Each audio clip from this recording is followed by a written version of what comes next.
प्रभु राम देव भगवान अल्लाह खुदा ईश आदि नाम एक ही शक्ति के हैं। वो कैसा है, कहां है, कैसे मिलता है, किसने देखा है?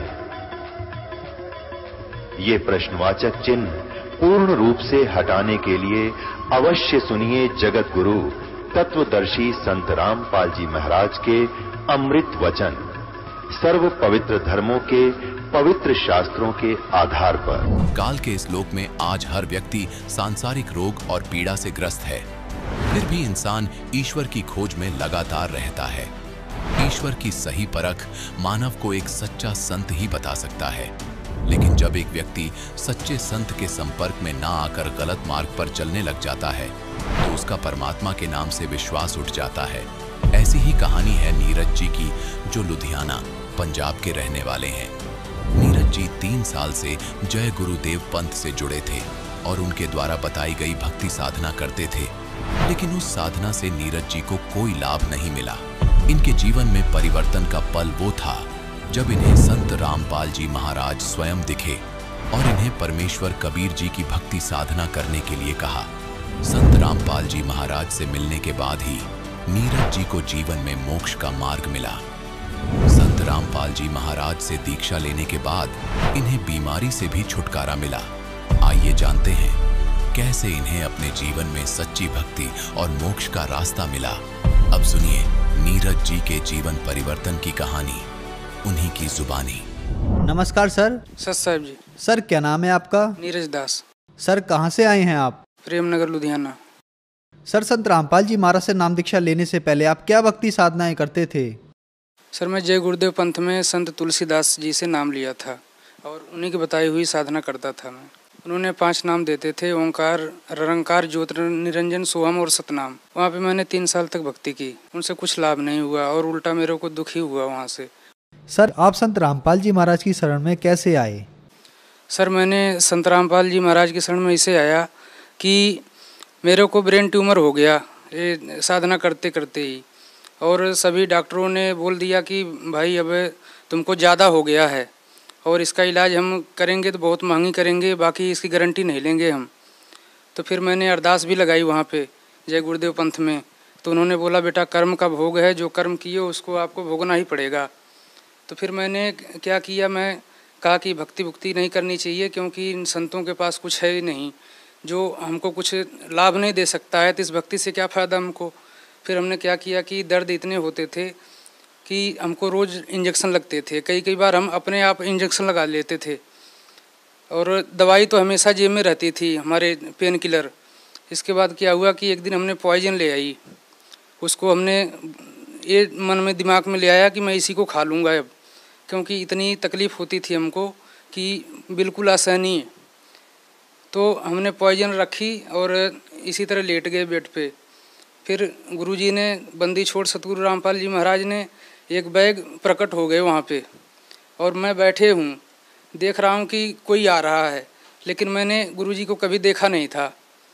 जब प्रकट हो गए इसके बाद बोले बेटा भक्ति कर, तो मेरे मन में थोड़ा सा कुछ उल्टी भावना आई। मैं कहा कि मैं तो इतने दिन से भक्ति कर रहा हूँ और कोई लाभ नहीं है, आप कहते हो भक्ति कर। तो बोले नहीं बेटा तू भक्ति जो कर रहा है गलत है।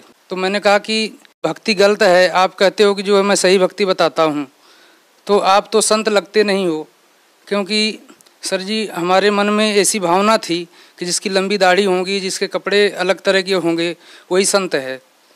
तो हमने बोला आप तो संत हो नहीं, क्योंकि आपका कपड़े भी कोई वैसे नहीं है और आपके पास दाढ़ी मूछ भी नहीं है। तो बोले नहीं बेटा मैं पूर्ण परमात्मा का अवतार हूँ और मैं जो है तेरे को बचाता रहा आगे, और इसलिए मैं आया हूँ आज। तो मैंने बोला कि ठीक है, आप कहते हो नकली नाम देते हैं, तो आप नाम बताओ कि आप क्या देते हो, तभी हम कुछ टैली करेंगे कि वो क्या देते हैं आप क्या देते हो। तो गुरुजी ने बोला बेटा इसे नाम नहीं देते हम। तो हम बोले तो फिर हम कैसे पता पाएंगे। तो गुरुजी ने वहाँ पे हमसे फार्म भरवाई नाम दीक्षा की। फिर उन्होंने पहला मंत्र दिया घर पे ही हमारे आकर के, बंदी छोड़ रामपाल जी महाराज ने। जब गुरुजी ने सर पे हाथ रखा हमारे, बोले बेटा अब आराम है दर्द को तेरे? मैं कहा हाँ जी अब तो आराम है। गुरुजी ने बोले कि ठीक है तू आ जाना मेरे पास। तो मैं बोला गुरुजी मेरे पास तो पैसे नहीं आने के, तो मैं कैसे आ पाऊँगा वहाँ पे, क्योंकि और संतों के पास जाओ तो कुछ न कुछ फीस देनी पड़ती वहाँ पे। तो गुरुजी ने हंसने लगे, बोले बेटा वहाँ पे पैसे नहीं लगते हैं, तो केवल किराया लेके आ जाना जितना किराया बरवाला का है। मैं कहा ठीक है जी आ जाऊँगा, क्योंकि एक लत थी हमको कि हम बीड़ी पीते थे, सिगरेट पीते थे, क्योंकि जय गुरुदेव पंथ में बताते थे कि आप हुक्का पी सकते हो, बीड़ी पी सकते हो। इसके बाद हमने जब गुरुजी चले आए बंदी छोड़ रामपाल जी महाराज, वहाँ से अंतर ध्यान हो गए। फिर मेरे दिमाग में आया कि आराम भी हो गया था, क्योंकि जब आराम होता है तो मन बकवाद करने लगता है। तो हमने कहा कि ये तो बीड़ी भी छुटवा रहे हैं, छोड़ नहीं जाएंगे वहाँ पे। फिर दूसरे दिन फिर दर्द होने लग गया, फिर मैंने दवाई ली, इंजेक्शन लगवाए। फिर तीसरे दिन फिर संत रामपाल जी महाराज सपने में आए, फिर बोले बेटा तू आया नहीं। मैं कहा गुरुजी अब कल जरूर आऊँगा। फिर गुरुजी फिर अंतर ध्यान हो गए वहाँ से। फिर मैंने कमरे से निकला बंदी छोड़ रामपाल जी महाराज के पास जाने के लिए। तो मैं जब स्टेशन पहुँचा लुधियाना, तो वहाँ मेरे को पुलिस वालों ने पकड़ लिया। वो बोले तू कहाँ जा रहा है? मैं कहा मैं तो जा रहा हूँ हिसार। बोले तेरे और साथी कहाँ हैं? मैं कहा मेरे कौन साथी, मेरा तो कोई साथी नहीं, मैं तो बहुत दुखी हूँ, मेरे को ये बीमारी है, मैं सत्संग में जा रहा हूँ। बोला नहीं नहीं तेरे और साथी हैं, चल तेरे को ले चलते हैं थाने में, तब तू बताएगा। उन्होंने पकड़ करके गाड़ी रखी थी उनकी, खड़ी थी उधर, गाड़ी में हमको बैठा लिया। फिर इसके बाद जो है मैंने बोली, मैं कहा परमात्मा अगर आप परमात्मा हो तो मेरा तो यहाँ कोई है भी नहीं, और ये हमको पकड़ लिए हैं, मैं कैसे आऊँ आपके पास? फिर सर जी वहाँ पे बंदी छोड़ सतगुरु रामपाल जी महाराज ने एक बुजुर्ग का रूप बना के, हम तो यही कहेंगे, क्योंकि हमने अरदास लगाई है, उसके 5 मिनट बाद जो है वो इंसान आया वहाँ पे और वो बोला मैं इनको जानता हूँ, आप छोड़ दो इसको। फिर उसने बोला कि नहीं इसके और भी साथी हैं, तो बोले कि नहीं इसके कोई साथी नहीं, मैं जानता हूँ इसको छोड़ो आप। फिर उन्होंने हमको छोड़ दिया वहाँ से, और हमको स्टेशन के बाहर ले आके छोड़ा पुल के पास। बोला अब तू इधर नहीं आना। मैं कहा ठीक है मैं उधर नहीं जाऊँगा। फिर मैं पुल क्रॉस होकर के, जो जगरावा पुल है ये क्रॉस होकर के, फिर मैं उल्टी साइड से गया स्टेशन पे। फिर मैं बरवाला, सतलोक आश्रम बरवाला में जब मैं पहुँचा तो 3 बज रहे थे उस समय। गुरुजी ने, बंदी छोड़ सतगुरु रामपाल जी महाराज ने लोगों को दर्शन दे करके अंदर जा रहे थे। फिर जब मैं गया तो भगत जी बोले कि भगत जी जल्दी चलो नहीं तो गुरुजी चले जाएंगे। फिर हम लोग दौड़ने लग गए, फिर गुरुजी खड़े हो गए वहाँ पे। जब गुरुजी खड़े हो गए फिर इसके बाद मैं जाने लग गया। तो जो आगे अपने आश्रम में, सतलोक आश्रम में जो जाली लगी है अंदर पंडाल में, जब वहाँ मैं पहुँचा तो गुरुजी ने बोले, बंदी छोड़ सतगुरु रामपाल जी महाराज ने बोले कि नीरज बेटा आ गया तू? फिर मैं एकदम हैरान हो गया। मैं कहा कि मैं तो स्वप्न मान रहा था कि ऐसा होता है कई बार जो है, लेकिन ये तो सच्चाई है, क्योंकि इन्होंने मेरा नाम ले लिया। फिर इसके बाद बंदी छोड़ रामपाल जी महाराज ने मुझको बुलाए और अमृत जल दिए। इसके बाद बोले बेटा इसको रोज़ 1-1.5 महीने तक तू लगातार सुबह शाम पानी में डाल के पीना और इसी से नहाना, और तू भक्ति कर, भक्त को कैंसर नहीं होता, पूरी मर्यादा में रह करके। और क्या लाभ भी प्राप्त हुए आपको संत रामपाल जी महाराज से नाम दीक्षा लेने के बाद? पहला लाभ ये हुआ आध्यात्मिक लाभ कि हमको जीवन जीने का एक तरीका मिल गया। हमको पता लग गया कि मनुष्य शरीर किस लिए मिला हुआ है और इससे क्या करना चाहिए हमको, और कैसे समाज में रहना चाहिए। और हमको सबसे बड़ा लाभ तो ये मिला जो है कि अब हम जो है सतलोक जाएंगे, क्योंकि परमात्मा कहते हैं कि जो भक्ति में रह के, पूरे मर्यादा में रह के भक्ति करता है वो सतलोक जाता है जी। और ये लाभ हुआ कि हमारी गुड़िया जो 2 साल की थी, तो हम जब गांव से आए इसके बाद उसकी तबीयत ख़राब हो गई अचानक। हमको 2-3 दिन आए हुए हुआ था, फिर उसको खून की पेशाब होने लग गई। फिर लोगों ने बोला कि इसको जल्दी हॉस्पिटल ले जाओ, तो मैं ले गया हॉस्पिटल। तो हॉस्पिटल वाले ने बोला कि ये तो भाई बहुत जटिल बीमारी है और इसके लिए आप 10,000 तुरंत जमा करो। तो अपने पास पैसे नहीं था।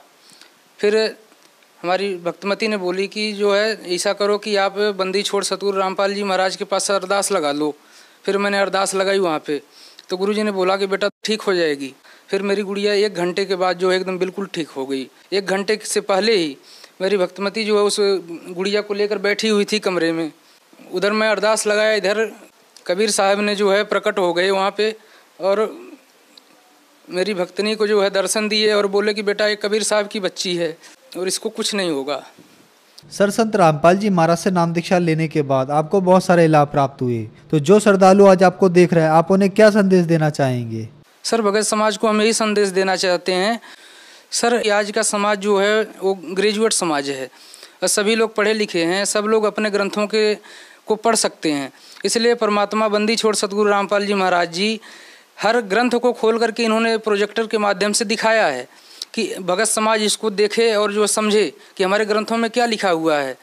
अगर भगत समाज उसको, जिसको परमात्मा पाने की लालसा है, इच्छा है मन में, वो अगर सत्संग देखेगा, अपने ग्रंथों से मिलान करेगा, तो उसको ऑटोमेटिकली पता लग जाएगा कि पूर्ण संत कौन है और नकली कौन है। इसलिए ये जो है मार्ग और ये समय, ऐसे समय परमात्मा ने जो चलाई है कि आज भगत समाज के लिए एक वरदान सा है। जो परमात्मा को पाना चाहते हैं उनके लिए हमारा यही संदेश है कि वो लोग अपने हठयोग को और जो अपने अकड़ दिखा रहे हैं कि हमारे संत ठीक हैं, हमारे संत ठीक हैं, वो उनको समझें और बंदी छोड़ सतगुरु रामपाल जी महाराज के सत्संगों को सुने। सर, संत रामपाल जी महाराज से नाम दीक्षा कैसे ले सकते हैं? सर, अलग अलग जिलों में अलग अलग नामदान केंद्र बनाए गए हैं और वहाँ पे नामदान चलता है। वहाँ पे जाके भगत समाज अगर कोई नाम लेने की इच्छुक हैं तो साधना चैनल पे गुरुजी का प्रोग्राम आता है, बंदी छोड़ सतगुरु रामपाल जी महाराज का। उस पर नीचे लाइनिंग आती है, उस पर फ़ोन नंबर दिए गए हैं, उससे फ़ोन नंबर से संपर्क करके वो अपना जो है नामदान ले सकते हैं। धन्यवाद सर। साहब जी। दर्शकों, अभी आपने सुने संत रामपाल जी महाराज से दीक्षा प्राप्त करके सुखी हुए भक्त के अनुभव। अब देखिए जगत गुरु तत्वदर्शी संत रामपाल जी महाराज के मंगल प्रवचन। तो पुण्यात्माओं, इस एक कंसेप्ट को क्लियर करने के लिए कि सूक्ष्म वेद में जो लिखा है वो सारा सत्य है, लेकिन हमने असत्य ग्रहण कर रखा था, इसलिए हमारे सत्य हमें अच्छा नहीं लगा, सुहाया नहीं। उस सत्य को सत्य ग्रहण कराने के लिए आपके हृदय में इसको स्थान बनाने के लिए ये इतना सत्संग करना पड़ रहा है। अब क्या निष्कर्ष निकला? इन जितने भी अज्ञानी हैं, आचार्य हैं, शंकराचार्य हैं, या जितने भी ब्राह्मण गुरु हुए हमारे, या विश्व के जितने आज तक गुरु पद हुए हैं, जिन महापुरुषों को परमात्मा मिले उनको छोड़कर, वो तो आपको मैंने नाम गिना ही दिए, और कोई एक आधा भूल चूक रह गई होगी, वो मैं उनसे परिचित नहीं हूँ, उनको अवश्य मिले होंगे, उनको ज्ञान अवश्य होगा। तो इनके अतिरिक्त किसी के पास यथार्थ ज्ञान नहीं, यथार्थ भक्ति विधि नहीं, तो ये मोक्ष कैसे प्राप्त करेंगे? आज का प्रसंग यही चल रहा है कि गुरु बिन काहू न पाया ज्ञान, जो थोथा भूषण मूड किसाना, गुरु बिन वेद पढ़े जो प्राणी, समझ न सार रहे अज्ञानी। ये सारे ज्ञानी थे। सुर नर मुनि जन 33 करोड़ी, बंदे सभी काल की डोरी। ये 33 करोड़ देवता, ये सुर मुनि ऋषि महर्षि, कहते हैं सारे काल की डोरी का बंध रहे थे। और ये जितने भी आज तक आचार्य शंकराचार्य हमारे हुए हैं धर्मगुरु, इनसे पूछिएगा कि गीता अध्याय नंबर 18 के श्लोक नंबर 62 में गीता ज्ञानदाता अपने से अन्य किस परमेश्वर की शरण में जाने को कह रहा? तो ये क्या हमें मीठी गोली दिया करते थे? ये सब कुछ अपने बारे में कह रहे, इनमें अकल है कोई? और आज तक ये हमें मूर्ख बना रहे थे। श्रीमद् भगवद गीता अध्याय नंबर 18 अंतिम अध्याय है। ये अंतिम अध्याय के ये लास्ट के अंतिम ही मंत्र हैं। 61 से लेकर और 66 तक निर्णय हो गया। गीता ज्ञानदाता कहता है कि वो परमात्मा सभी प्राणियों को कर्मानुसार यंत्र की तरह चलाता, घुमाता है। फिर बता 18 में जाके 62वें श्लोक में कि अर्जुन तू सर्वभाव से उस परमेश्वर की शरण में जा, उसी परमेश्वर की कृपा से तू परम शांति को और सनातन परम धाम को प्राप्त होगा। अब पीछे सारा निर्णय दे ही दिया कि मेरा भी जन्म मृत्यु है, तेरा भी जन्म मृत्यु है, मेरी साधना करेगा। 8वें अध्याय के 13वें श्लोक में बता दिया मेरा एक ओम मंत्र है। 8वें अध्याय के प्रथम मंत्र में अर्जुन ने पूछा कि हे भगवान, आपने 7वें अध्याय के 29वें श्लोक में ये कहा है कि मेरे आश्रित होकर, आश्रित का अर्थ है कि गीता ज्ञानदाता कहता है कि तत्वदर्शी संत की खोज जो कर लेता है मेरे निर्देशानुसार, चौथे अध्याय के 32 और 34 में बताया, इस ज्ञान को आश्रय कर लेता है, वो जरा और मरण, जरा माने वृद्धावस्था, मरण माने मृत्यु, वृद्धावस्था के दुख और मृत्यु के दुख से जो छूटने का प्रयत्न करते हैं वे उस तत्व ब्रह्म को जान चुके हैं और सारे आत्म ज्ञान से परिचित हैं और सभी कर्मों से वो परिचित हैं। वही व्यक्ति, वही साधक जरा माने वृद्धावस्था के दुख से, बुढ़ापे के दुख से और मृत्यु के दुख से छूटने का प्रयत्न करते। तो अर्जुन ने पूछा गीता ज्ञानदाता से 8वें अध्याय के प्रथम मंत्र में कि किम तत्ब्रह्म, वो तत्ब्रह्म क्या है ऐसा जिसको जानने के बाद फिर यहाँ संसार की कोई वस्तु की डिमांड नहीं करता या किसी वस्तु की चाह नहीं रहती, केवल जरा और मरण से ही छूटने का प्रयत्न करते हैं। किम तत्ब्रह्म 8वें अध्याय के 3रे श्लोक में उत्तर दिया गीता ज्ञानदाता ने कि वो परम अक्षर ब्रह्म है, गीता ज्ञानदाता से अन्य है। गीता अध्याय नंबर 15 के श्लोक नंबर 16 और 17 में 3 पुरुष हैं। एक सरपुरुष ये ब्रह्म है, अक्षर पुरुष ये परब्रह्म है, जो संसार रूपी वृक्ष का तना है वो अक्षर पुरुष, जिसको परब्रह्म भी कहते हैं। ब्रह्म से नेक्स्ट ब्रह्म, पर माने दूसरा, और सरपुरुष ये ब्रह्म है। इनकी कितनी प्रभुता है। यह सरपुरुष जिसको सरब्रह्म भी कहते हैं, संतों ने इसको काल ज्योत स्वरूपी निरंजन भी कहा है। ये केवल 21 ब्रह्मांड का प्रभु है, स्वामी है।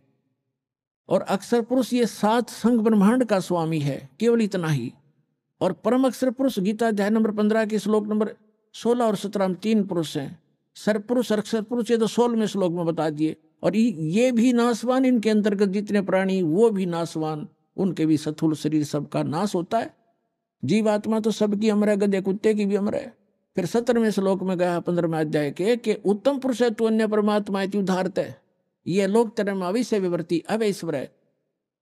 वो उत्तम पुरुष यानी पुरुषोत्तम, वो पुरुषोत्तम तो कोई और है जो तीनों लोकों में प्रवेश करके और सबका धारण पोषण करता है, जो परमात्मा कहलाता है, जो वास्तव में अविनाशी है। गीता ज्ञानदाता कहता है कि वो है पुरुषोत्तम, इन दोनों से अन्य है। अब यहाँ पुण्यात्माओं 15वें अध्याय के 18वें श्लोक में ये विचलित कर देंगे अज्ञानी आपको। ये कहेंगे कि खुद कह रहा गीता ज्ञानदाता कि मैं लोक वेद में पुरुषोत्तम प्रसिद्ध हूं। वो यहाँ ये कहना चाहता है कि मेरे अंतर्गत जितने भी प्राणी आते हैं 21 ब्रह्मांड में, उनसे मैं उत्तम हूं, उनसे श्रेष्ठ हूं, उनसे हर तरह से मैं उच्च हूं, शक्ति में भी उच्च हूं। जैसे गीता अध्याय नंबर 7 के श्लोक नंबर 1 से लेकर 10 तक ये स्पष्ट कहता है, बलवानों का बल में हूं, बुद्धिमानों की बुद्धि में हूं।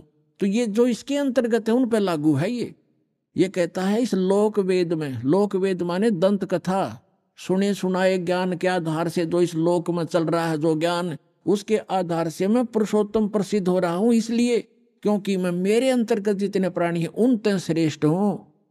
लेकिन 15वें अध्याय के 17वें श्लोक में इसने स्पष्ट ही कर दिया कि उत्तम पुरुष है तो अन्य, उत्तम पुरुष माने पुरुषोत्तम, वो तो कोई और है। और उसको तत्वदर्शी संत बताएंगे। और वो तीनों लोकों में प्रवेश करके सबका धारण पोषण करता है। वो अविनाशी भगवान है, अपना तो जन्म मृत्यु बताता है और वास्तव में वो परमात्मा कहलाता है। परमात्मा का अर्थ होता है श्रेष्ठ आत्मा, जो दुख नहीं देवा, केवल सुख सुख देता है। तो ये सुख सागर है परमात्मा। कबीर जी अमर पुरुष, सत्य पुरुष, परम अक्षर पुरुष।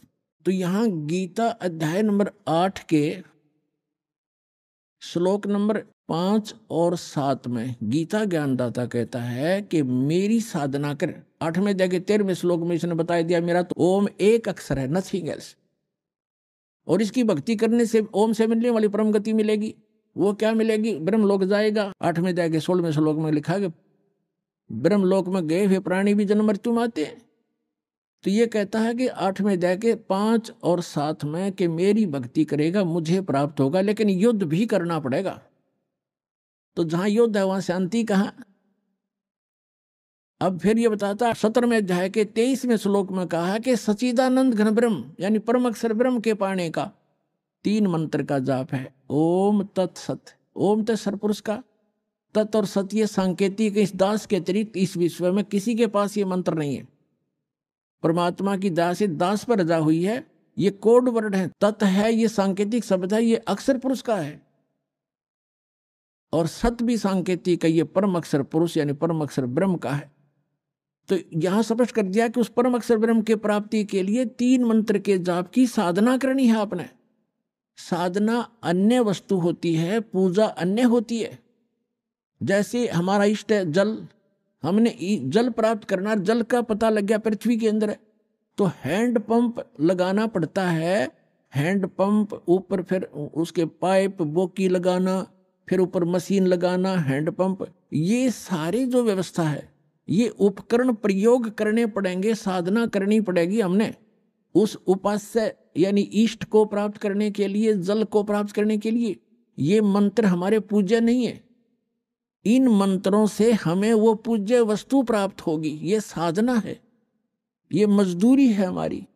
तो यहां अभी तक ये कबीरपंथी यहां मार खा गए, इन मंत्रों को इन्होंने अवॉइड कर दिया कि तो काल के मंत्र हैं, ओम भी काल का फलाना। अरे हमने पानी जल प्राप्ति के लिए जो साधना प्रयोग करनी है वो चाहे लोहे की है, तो उस लोहे की वस्तु बिना वो जल ना मिल रहा है। इसी प्रकार ये जो मंत्र हैं ये अभी तक किसी का समझ में नहीं आए थे। उन महापुरुषों ने छोड़कर जिनको भगवान मिले, उन्होंने तो स्पष्ट किया है कि वही गुरु पूरा कहा है जो 2 अक्षर का भेद बतावे।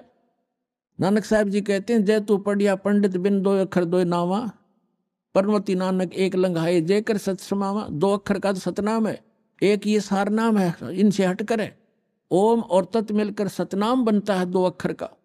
इसकी श्वास और उश्वास से साधना करनी होती है, और सत जो है वो सार नाम है, वो अलग है। इन सब की साधना करनी पड़ती है। 17 में जाके 23वें श्लोक में श्रीमद् भगवद गीता में गीता ज्ञानदाता बता रहा है कि सच्चिदानंद घन ब्रह्म के पाने का केवल ओम तत्सत ये 3 मंत्र के जाप का निर्देश है, नथिंग एल्स, और कोई नहीं। निर्देश माने फाइनल डायरेक्शन, इसके अतिरिक्त कुछ नहीं। अब यहां 8वें अध्याय के 5 और 7 में तो अपने विषय में बता दिया कि मेरी साधना करेगा मुझे प्राप्त होगा, लेकिन युद्ध करना पड़ेगा। तो युद्ध करना जहां पड़ गया वहां शांति कहा। फिर 8वें अध्याय के 8, 9, 10 3 मंत्रों में स्पष्ट किया गीता ज्ञानदाता ने कि उस परम अक्षर ब्रह्म की भक्ति करोगे तो उसी के पास जाओगे। उसकी साधना का मंत्र बता ही दिया, वो ओम तत्सत। तत् और सत ये सांकेतिक है, ये खुद नहीं जानता गीता ज्ञानदाता। उसके लिए 4थे अध्याय के 32 और 34 में स्पष्ट कर दिया है मंत्र में कि जो सच्चिदानंद घन ब्रह्म परम अक्षर ब्रह्म स्वयं आते हैं यहाँ पर, वो काल पुरुष, और अपने मुख कमल से यथार्थ ज्ञान और यथार्थ भक्ति विधि बताते हैं। उसके अंदर विस्तार से कही गई है वो धार्मिक अनुष्ठानों की जानकारी, यज्ञों की। यज्ञ माने धार्मिक अनुष्ठान, साधनाएं। उसको जानने के बाद साधक फिर पूर्ण मोक्ष प्राप्त कर जाता है। उसके लिए तत्वदर्शी संतों के पास जाने के लिए गीता ज्ञानदाता कहता है। इसे सिद्ध है कि गीता ज्ञानदाता न तो तत्व ज्ञान से परिचित, और तत्व ज्ञान गीता ज्ञानदाता से अन्य है, और वो तत्वदर्शी संत भी अन्य है। तो वो ये दास है, रामपाल दास, आज विश्व में इस तत्व ज्ञान से परिचित।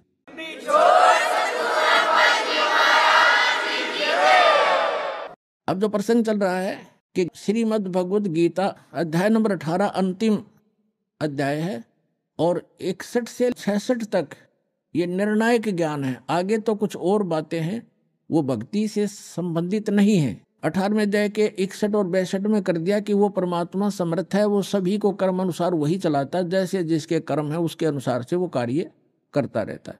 और उस परमेश्वर की शरण में जाने से ही परम शांति को प्राप्त होगा, सनातन परम धाम में चला जाएगा, जहां जाने के बाद साधक फिर लौटकर कभी संसार में नहीं आते। फिर क्या बता 18वें अध्याय के 63वें श्लोक में कहा है गीता ज्ञानदाता ने कि अर्जुन, ये गीता रूपी ज्ञान ये एक बहुत गुप्त से गुप्त ज्ञान है जो आज मैंने तेरे से कह दिया।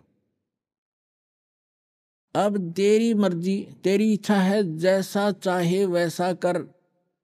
मेरी शरण में रहना है तो युद्ध कर, उठा हथियार, और उसकी शरण में जाना है तो उसके लिए तत्वदर्शी संत की खोज कर ले। ये गुप्त से गुप्त ज्ञान मैंने तुझे बता दिया। 18वें अध्याय के 64वें श्लोक में गीता ज्ञानदाता तुरंत कहता है कि एक गुप्त से गुप्त ज्ञान और बताऊं, फिर सुन कि जिस 18वें अध्याय के 62वें श्लोक में जिस परमेश्वर की शरण में जाने को मैं तुझे कह रहा हूं, वो मेरा भी इष्ट देव है, वो मेरा भी पूज्य है। ये और गुप्त से गुप्त भेद बता दिया। अब 18वें अध्याय के 63वें श्लोक में स्पष्ट कर ही दिया कि ये गीता रूपी ज्ञान अति गुप्त से गुप्त मैंने तुझे बता दिया। और कहता है एक और गोपनीय से भी गोपनीय बताता हूं 18वें अध्याय के 64वें श्लोक में कि यही मेरा भी पूज्य देव है, इष्ट देव है। इष्ट में असी दृढ़म, ये पक्कम पक्का, नो डाउट।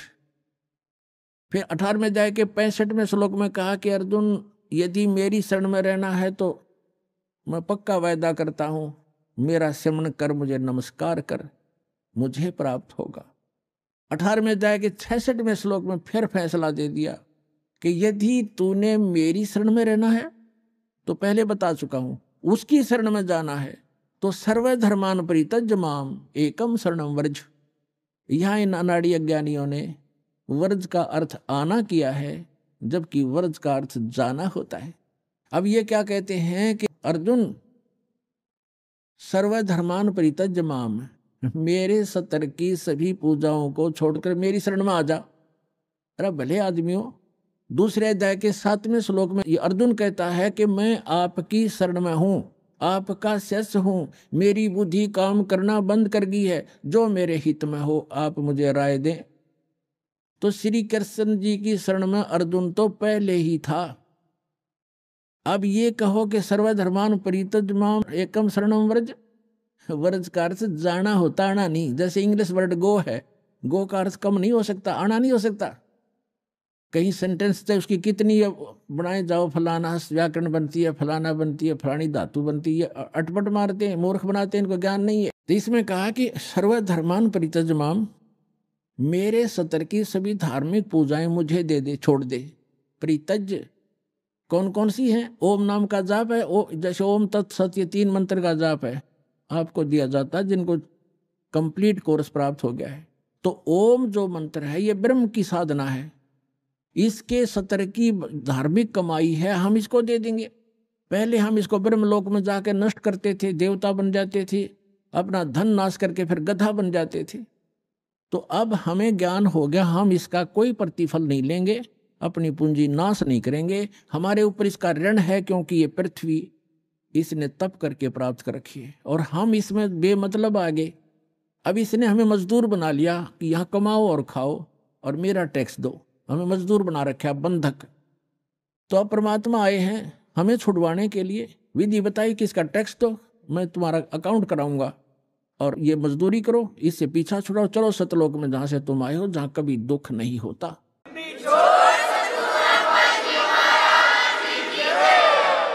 तो हम क्या करेंगे? सर्वधर्मान परित्यज्य माम, इसका विधान है ये खुद कहता है कि मेरे सतर की पूजा मुझे दे दे, इसका प्रतिफल मत ले। और एकम शरणम व्रज, एकम माने अद्वितीय, जिसके बराबर दूसरा ना हो, यानी सर्वशक्तिमान परमात्मा की शरण में जा। व्रज माने जाना होता, आना नहीं होता। अहम तवा सर्व पापे भो मोक्षामि मा शुच। अब ये कहता फिर मैं तुझे सब पापों से मुक्त कर दूंगा, तू चिंता मत कर।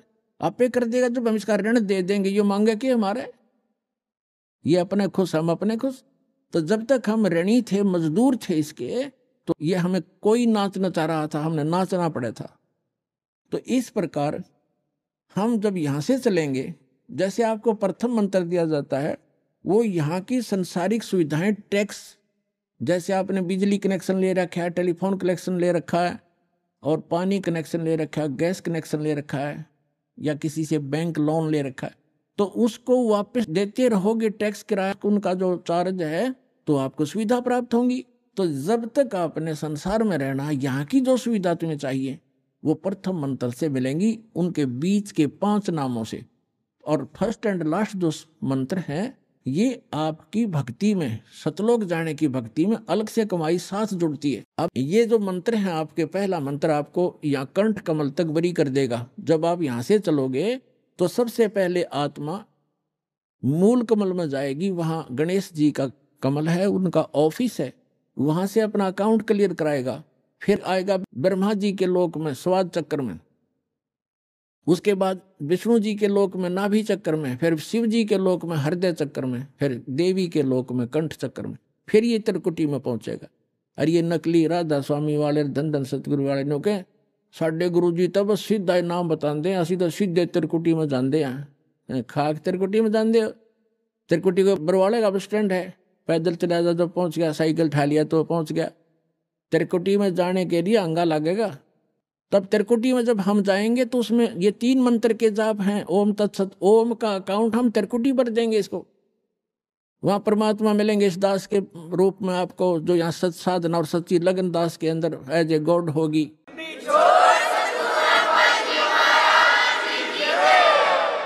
तो उसको लेकर के परमात्मा जाएगा इस धर्मराज के दरबार में, जो यहाँ का न्यायाधीश है, और उसको ये गीता अध्याय नंबर 18 का श्लोक नंबर 66 यानी ये विधान कोड करेगा। ये दास साहब का वहां वकील बनेगा। कबीर साहब कहते हैं, कर लो गुरु वकील मुकदमा भारी है, ये कर लो गुरु वकील मुकदमा भारी है। यानी गुरु का रोल यहाँ से लेकर लास्ट तक चलेगा, करेगा भगवान लेकिन निमित्त दास रहेगा। 18वें अध्याय की 66 में संविधान की धारा वहां रखी जाएगी कि सर्वधर्मान परित्यज माम एकम शरणम व्रज, ये पकड़ो तुम्हारा विधान है। और ये सारी ओम सत्र की जो पूजा अपनी ये पकड़ो, इनकी अकाउंट क्लियर करो। इससे हम 11वां द्वार पार कर जाएंगे। 11वां द्वार पार करके हम प्रवेश करेंगे जब वहां अक्षर पुरुष का लोक आएगा। 7 संग ब्रह्मांड हैं, उससे पार होने का जो हमने किराया देना है, वहां से उसका साधन हमें मिलेगा और उसके प्रतिफल में हम इस तत्व मंत्र की कमाई उसको देंगे। वो हमें 12वें द्वार में जा छोड़ेगा।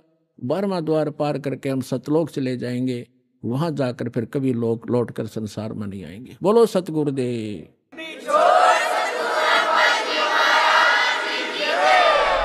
अभी आपने सुने संत रामपाल जी महाराज के मंगल प्रवचन। आइए अब सुनते हैं संत रामपाल जी महाराज जी से नाम दीक्षा लेकर सतभक्ति करके अद्भुत लाभ प्राप्त करने वाले अनुयायियों के विचार। दर्शकों, संत भाषा में पृथ्वी लोक को खोखापुर भी कहा जाता है। यहाँ एक पल का भी भरोसा नहीं, किसके साथ कब क्या हो जाए। मृत्यु तो ऐसी घटना है जो बिना किसी संकेत के घटित हो जाती है और फिर उसका दुख पूरे परिवार को प्रभावित कर देता है।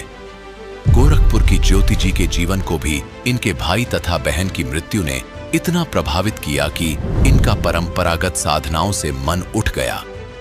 एक ही हफ्ते में जब इन्होंने भाई तथा बहन को मृत्यु के मुंह में जाते देखा तो सब साधनाएं व्यर्थ लगने लगी। इनका अपनी जिंदगी से ऐसा मन उठा कि वो कहने लगी कि हमारी सुबह नहीं हो तो अच्छा है। इसी बीच इन्होंने आस पड़ोस के लोगों की नफरत भी झेली। इनकी जिंदगी नरक से भी बदतर हो गई थी। दुखों का दौर चल ही रहा था, तभी ईश्वर की कृपा इनके ऊपर हुई और इन्हें मिली तत्व ज्ञान से परिपूर्ण विचार रखने वाले तत्वदर्शी संत रामपाल जी महाराज जी की शरण। संत जी से नाम दीक्षा लेने के उपरांत इनका जीवन पूरी तरह बदल गया। जहां वे मृत्यु के कहर से पीड़ित थीं, वहां अब इन्होंने जीवन जीना सीखा।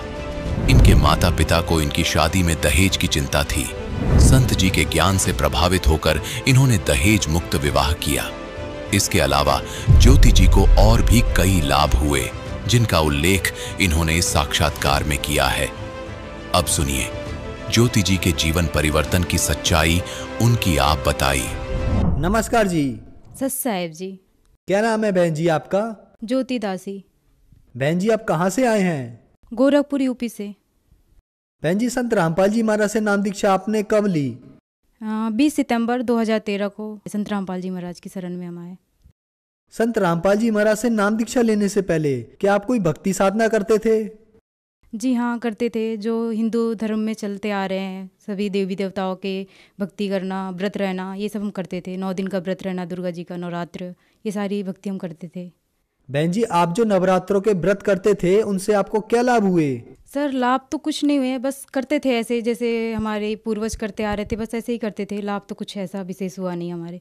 हम 4 भाई बहन थे और मेरे छोटा भाई था और उसका ऐसे 14 साल का था।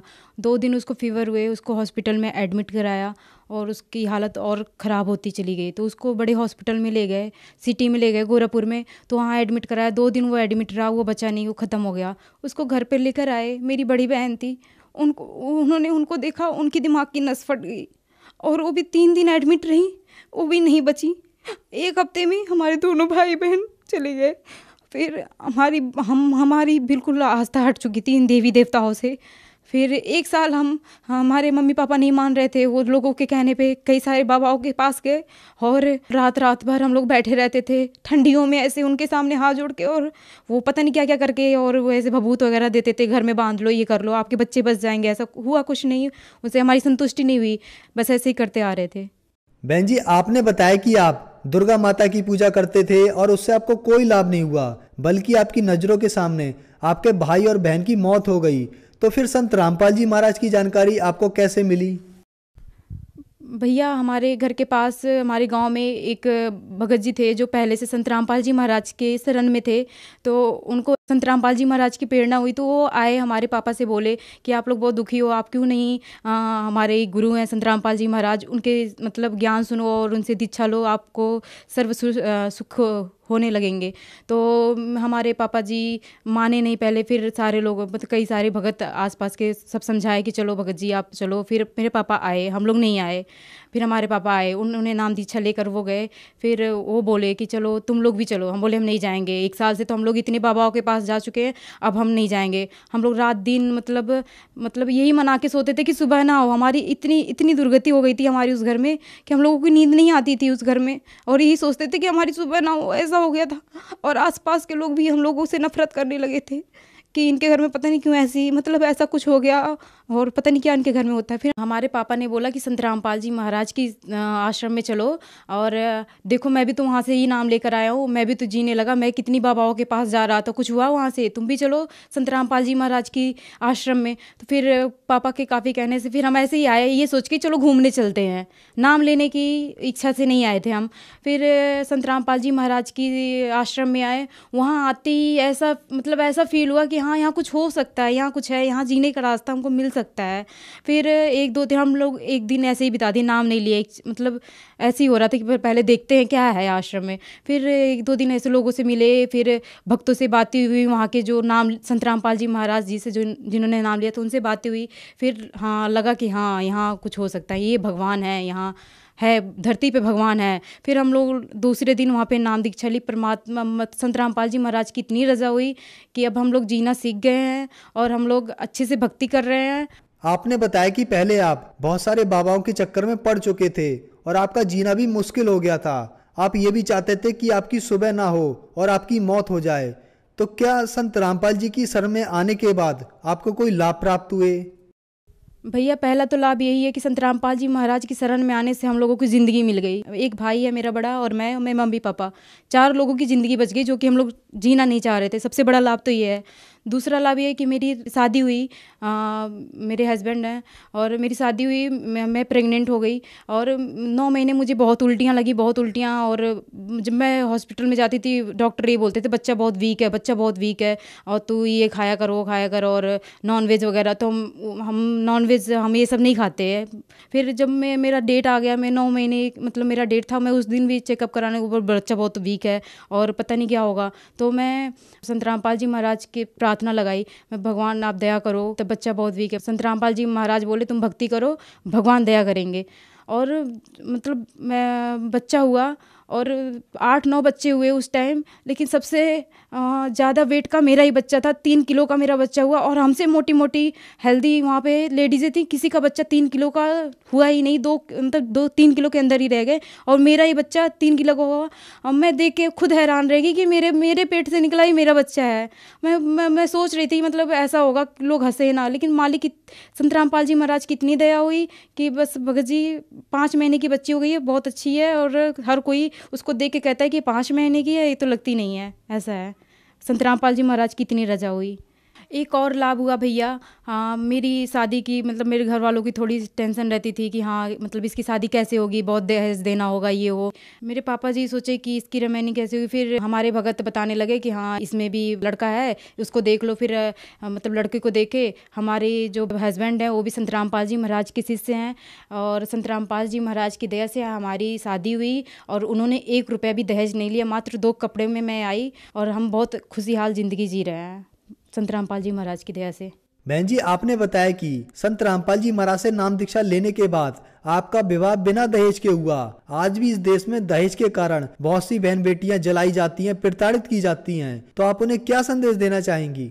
कई परिवार में 5-5, 6-6 बेटियां हैं। उनके माँ बाप को बहुत टेंशन लगी रहती है इनकी, मतलब कितने लोग ऐसे हैं जो बेटी पैदा नहीं करना चाहते हैं कि हाँ मेरे घर लड़की होगी, अब इसकी शादी कैसे होगी। बेटी होते ही उसकी शादी की परवाह होने लगती है लोगों को। संत रामपाल जी महाराज के आश्रम में इतना अच्छा ज्ञान है कि यहाँ तो बेटियाँ लोग खुशी खुशी पैदा करते हैं, हालांकि बेटे के लिए नहीं सोचते कि हाँ बेटा हो, मतलब बेटियों की होने पर इतनी खुशी मनाते हैं। संत रामपाल जी महाराज का ज्ञान इतना अच्छा है कि हमारे आश्रम में मात्र 17 मिनट में ना बैंड बाजा, ना कोई पैसे का खर्च। लड़की वालों को तो बिल्कुल सोचना ही नहीं है, आज सोचे तो आज शादी कर लें, कल सोचे कल शादी कर लें। इतनी अच्छी यहाँ शादियाँ होती है, 17 मिनट में मात्र शादियाँ होती है। और ऐसा कुछ नहीं है, यहाँ के जो हमारे मतलब हस्बैंड है या किसी की भी शादी होती है, जो भगत भाई है, कभी भी इसके बारे में सोच भी नहीं सकते कि उसको ऐसा मतलब उसको सताया जाए शादी के लिए। अगर 2 कपड़े में आई है तो उसको पूरी हर सुविधा दी जाती है शादी के बाद। और हमारी यही प्रार्थना है उन बहनों से, उनके माँ बाप से कि संत रामपाल जी महाराज की शरण में आए, उनसे नाम दीक्षा लें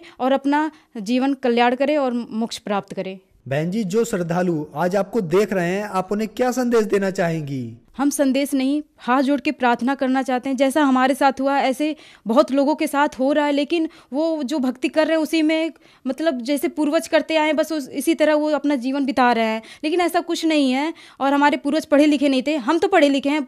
भगवान ने आज हम लोग को पढ़ाया लिखाया, ये तो पहले नहीं था पढ़ाई लिखाई, आज क्यों आया है पढ़ाई लिखाई, हम लोग को नॉलेज क्यों दी जा रही है कि ये मानुष जन्म दुर्लभ है, जो मिले ना बारंबार, तरवर से पत्ता टूट गिरे वो बहुर ना लगता डार। तो जो हम लोग परिवार पाल रहे हैं, ये तो पशु पक्षी भी ये परिवार पाल रहे हैं, लेकिन हमको मनुष्य जन्म मिला है भक्ति करने के लिए, हमको मनुष्य जन्म मिला था, जो कि हम लोग वो कर नहीं रहे हैं। और हम प्रार्थना करना चाहते हैं अपने रिश्तेदार से, आस पास के पड़ोसियों से कि संत रामपाल जी महाराज के शरण में आए, उनका ज्ञान समझें और भक्ति करें और मोक्ष प्राप्त करें।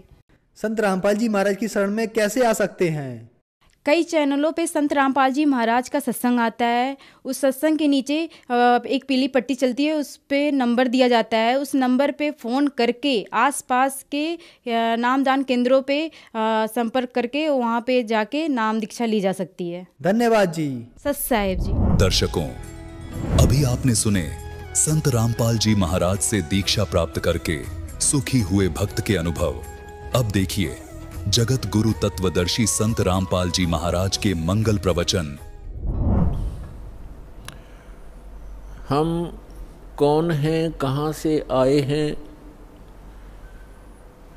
यहाँ ये मरने और जीने की व्यवस्था किस कारण से बनी हुई है, इस बात को प्रत्येक प्राणी महसूस करता है। जन्म हुआ अच्छी बात, परिवार हो गया बहुत ही अच्छी बात, पुत्र पुत्री हुए, संपत्ति कोठी बनी, बस क्या कहने। और फिर मृत्यु, ये मृत्यु वाली बात है, ये खटकती है। अब ये मृत्यु जो होती है ये एकदम विपरीत स्थिति है। सारा जीवन संतान के पोषण में, संपत्ति के जोड़ने में, कोठी और महल बनाने में लगा देता है प्राणी, और 1 मिनट के बाद पता नहीं पुत्र की मृत्यु हो जाती है, पुत्री मर जाती है, पुत्र वधू मर जाती है, माँ की मृत्यु हो जाती है, परिवार का परिवार भी नाश हो जाता है। तो यहाँ हमारी बुद्धि कभी नहीं जाती कि ऐसा क्यों हो रहा है। हमने एक ये परंपरा मान ली कि ऐसा होता ही है, ऐसा होता है, सबके साथ हो रहा है, इसलिए दुख तो होता है। लेकिन शेष बचे हुए ये सोचते हैं हम तो अभी कुशल हैं, बस ऐसे हम अटकलबाजी से यहाँ जी रहे हैं। तो परमात्मा कहते हैं, हमें समझाने के लिए परमात्मा अपने ऊपर ही उदाहरण दे रहे हैं।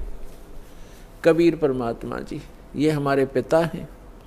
साथी हमारे चले गए, हम भी चालन हारे, कोई कागज में बाकी रह रही, ताते लगी है वार। कोई कागज में बाकी है, कोई श्वास शेष हैं आपके, इसलिए देर लगी हुई है आपको।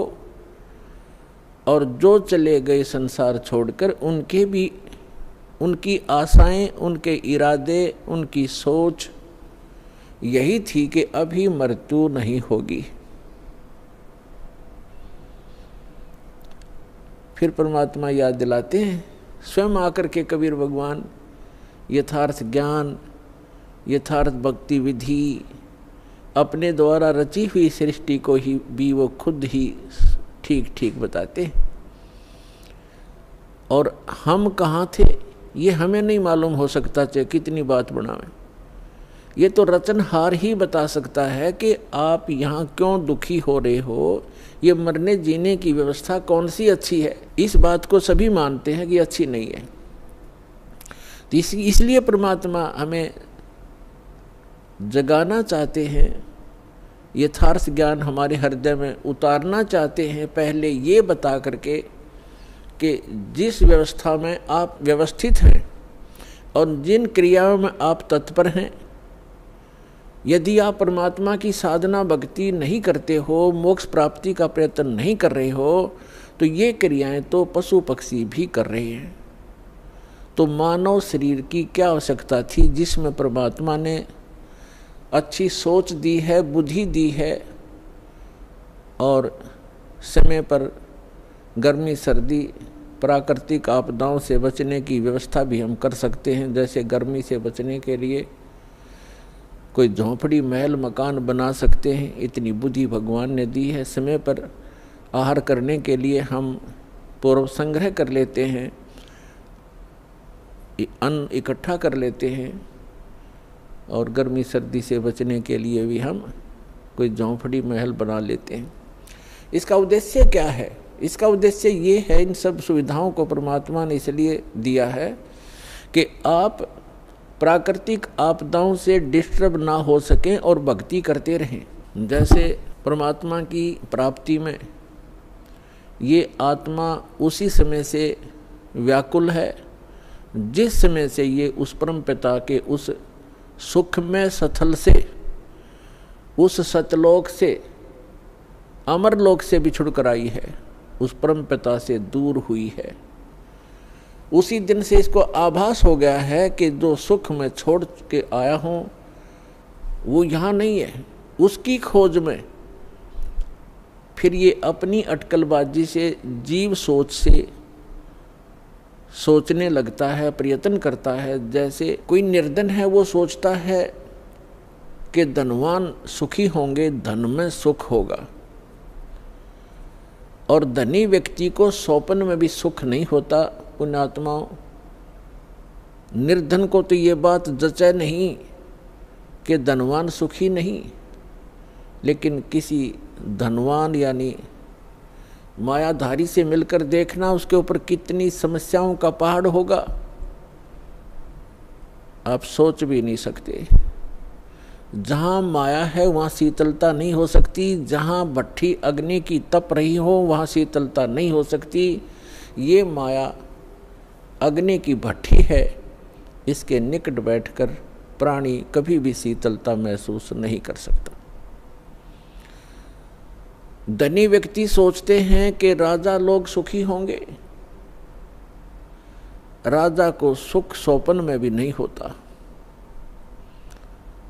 आपको ऐसा लगता है जैसे इसके आगे पीछे बड़ी सेना चलती है, बड़े बड़े अधिकारी सलूट लगा रहे होते हैं, ये महासुखी होगा, कारों में चलते हैं। सपने में भी सुख नहीं है इनको, क्योंकि हमने सुख का पता ही नहीं जो सुख होता है। राजा लोग समझते हैं कि ऊपर के ये देवता लोग सुखी होंगे स्वर्ग आदि में। स्वर्ग के देवता सोचते हैं इंद्र सुखी होगा, जो देवराज है, देवताओं का राजा है। और देवराज सोचता है कि ब्रह्मा विष्णु महेश सुखी हैं। ब्रह्मा विष्णु महेश कहते हम स्वप्न में भी सुख नहीं हमारे को। आपने भगवान विष्णु की कथा पढ़ी होगी, बहुत बार सुनाई है, देवी भागवत प्रथम स्कंद में खुद स्वीकार करते हैं श्री विष्णु जी, ब्रह्मा जी को बता रहे हैं कि मैं अधिकतर समय में तप करता हूँ और तप से अपने बैटरी चार्ज करके सिद्धियां प्राप्त करके फिर राक्षसों के साथ युद्ध करता हूँ। कभी मुश्किल से कोई समय मिलता है तो लक्ष्मी के साथ सुखपूर्वक समय बिता पाता हूँ। तो खाक सुख है यहाँ पर। परमात्मा बताते हैं झूठे सुख को सुख कहे, ये मान रया मन मोद, सकल चबीना काल का, कुछ मुख में कुछ गोद।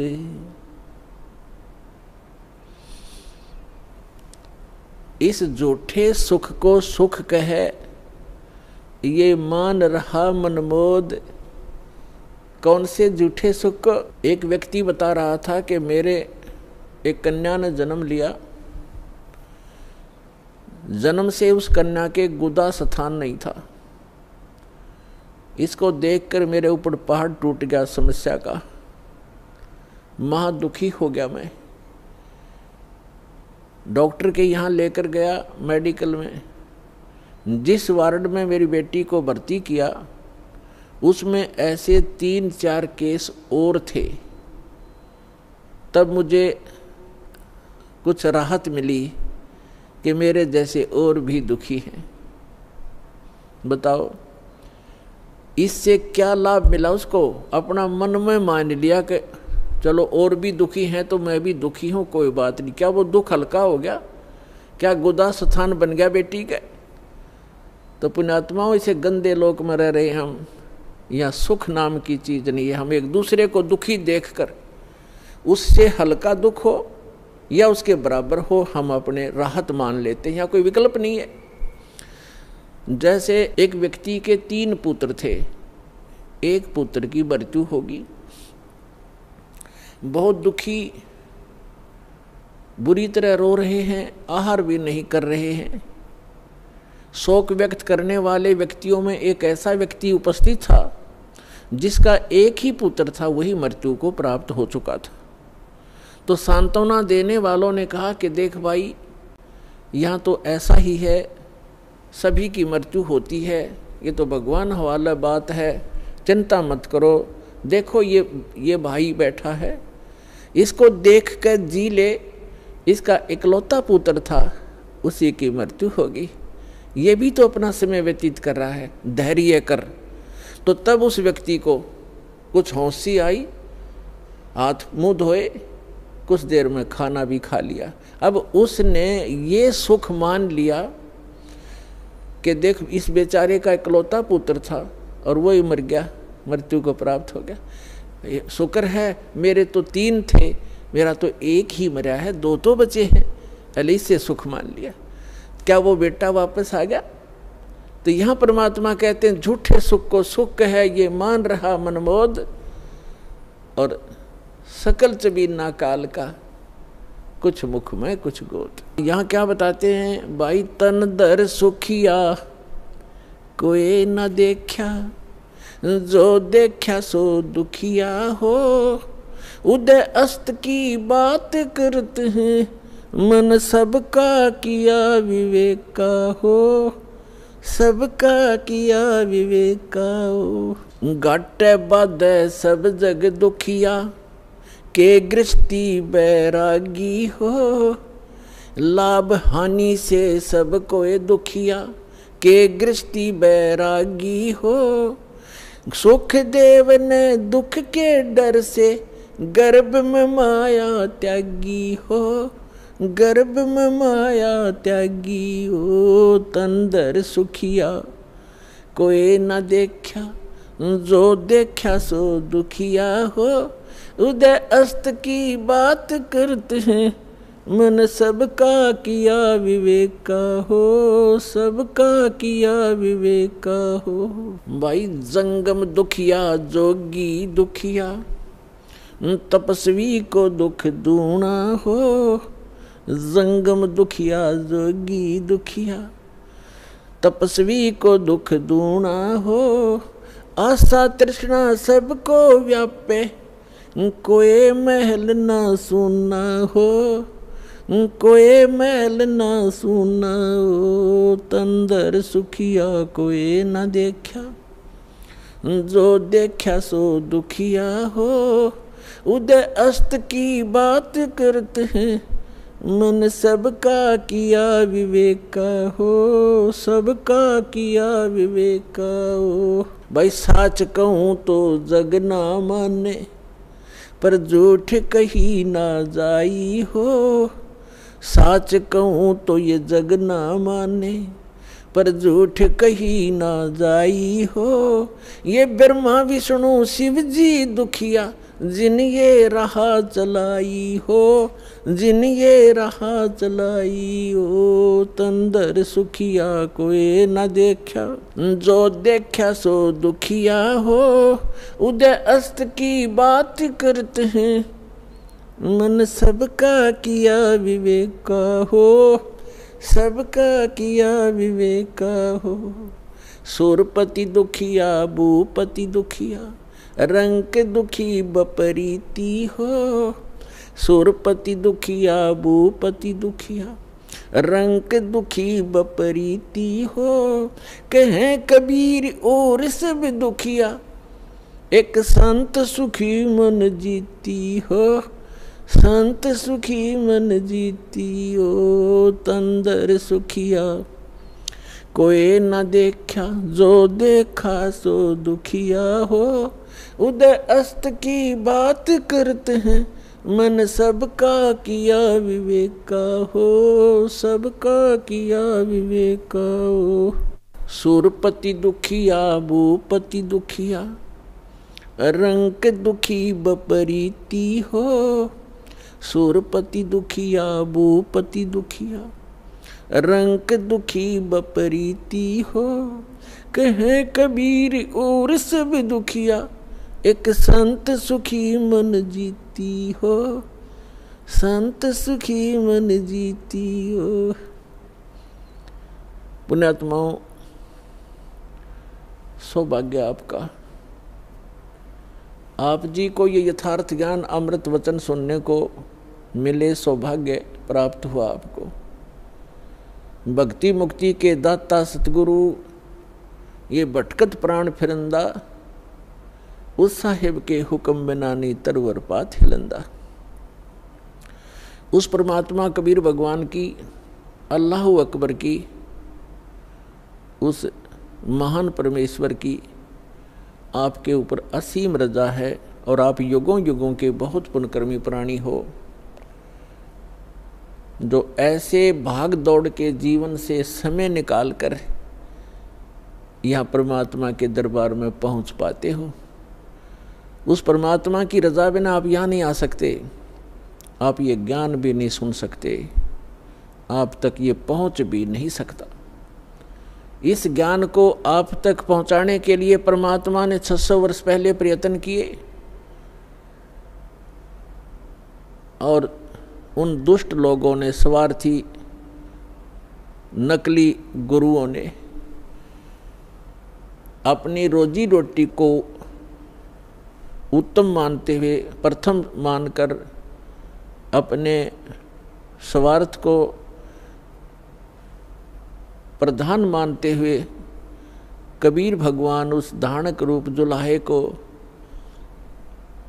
बहुत परेशान किया और यथार्थ ज्ञान को आप तक नहीं पहुंचने दिया।